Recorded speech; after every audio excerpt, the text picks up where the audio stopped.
অভিমান করতে করতে মানুষ একদিন বুঝে যায় তার আবেগ অনুভূতির কোনো মূল্যই নেই সেই মানুষটার কাছে। আস্তে আস্তে নিজেকে গুটিয়ে নেয় তখন।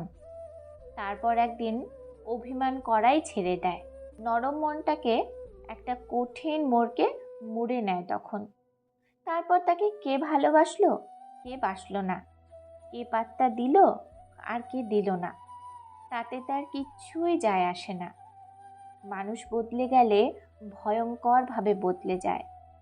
মাটি একবার পুড়ে গেলে তার কোমলতা হারিয়ে সে তখন শক্ত পাথরে পরিণত হয়ে যায়। চাইলেও তাকে সেই নরম মাটিতে ফেরানো যায় না।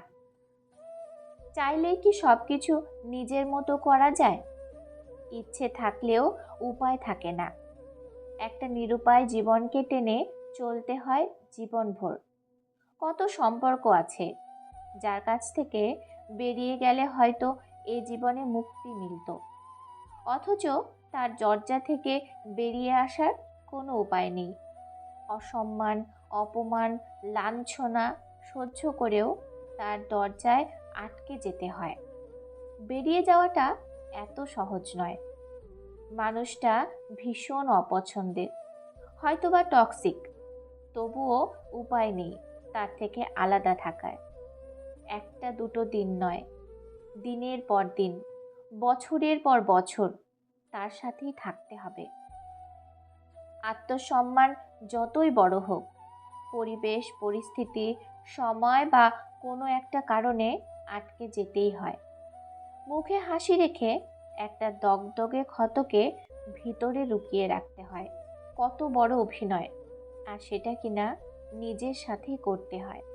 বিছানায় পাতা নতুন বেডশিটটা যেমন ছেঁড়া লেপ, তোষক, কাঁথাকে ঢেকে দেয়, ঠিক তেমনিভাবে লুকোতে হয় নিজেকে।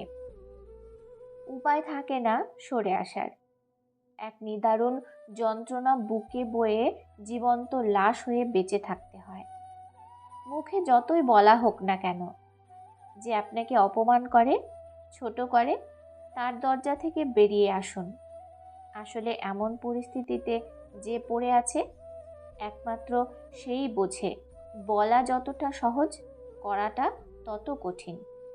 ভালোবাসলে যে আপনাকে অবহেলা করে তার থেকে মনের দূরত্ব বাড়িয়ে নিন।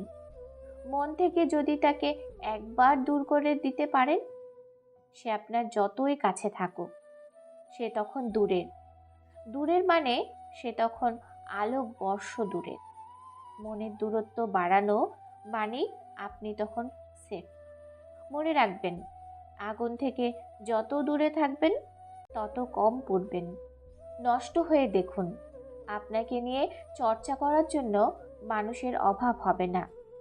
এক কান থেকে আরেক কানে, এক মুখ থেকে আরেক মুখে ছড়িয়ে পড়বে আপনার দুর্নাম। যতটা না ঘটবে তার থেকে অনেক বেশি রটবে। অথচ ভালো কাজ করলে এদের একজনকেও পাবেন না আপনাকে নিয়ে প্রশংসা করতে। এটাই স্বাভাবিক। কখনো দেখেছেন সুগন্ধি জিনিসের ওপর মাছি ভিড় করেছে?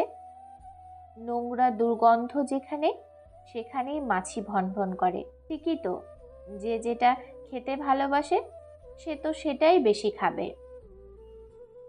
অন্যের ভালো দেখতে না পারাটা এক ধরনের রোগ। তোমার আশেপাশের বহু মানুষ এমন রোগে আক্রান্ত। তুমি যত ভালো থাকবে, আনন্দে থাকবে, হাসি খুশিতে থাকবে, তত এই রোগের সংখ্যা বাড়তেই থাকবে। এদের নিয়ে মাথা ঘামিও না। কেউ ভালো দেখতে পারছে না, কেউ হিংসে করছে মানেই তোমার এমন কোনো বিশেষ গুণ আছে যেটা তার মধ্যে নেই। এদেরকে ইগনোর করে চলো। ভিডিওটি এই পর্যন্তই। যদি ভিডিওটি ভালো লাগে তাহলে লাইক, কমেন্ট করুন আর চ্যানেলটি সাবস্ক্রাইব করে বেল আইকন বাজিয়ে দিন। ধন্যবাদ।